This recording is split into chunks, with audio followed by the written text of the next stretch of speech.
Mubashar Qadeer Abbasi, president DCFA Karachi. आज मैं मुखातिब हूँ वज़ीर आला सिंध, कमिश्नर कराची और DC मलिक से।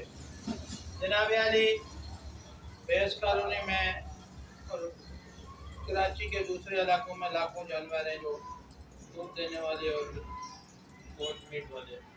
आज 7 दिन से अंदरूनी सिंध से जो मेन खुराक है भूसा तूड़ी जिसे कहा जाता है, आज 7 दिन से वो बंद है, जो नहीं आने दी जा रही, जिसकी वजह से हमारे जानवर भूख से मरने के करीब पहुँच गए।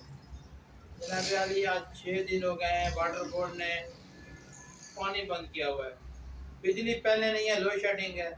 कुछ फार्मर जाए और जाए कहाँ पे। मेरी आपसे मोहतरमा गुजारिश है, फिल फॉर एक्शन लिया जाए, इस डेयरी इंडस्ट्री को बचाया जाए।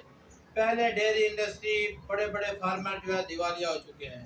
कमिश्नर साहब हमें कासा प्रोडक्शन के मुताबिक दूध का नोटिफिकेशन देते ही नहीं है, तो इस सूरत हाल में डेयरी फार्मिंग करना बहुत बड़ा मुश्किल काम हो गया है। मेरी आपसे मोहतरमा गुजारिश है, फिल फॉर नोटिस लें, तो जो गाड़ियाँ रोकी हुई हैं भूसे की, इनको फिल फॉर भैंस कॉलोनी के लिए रवाना किया जाए।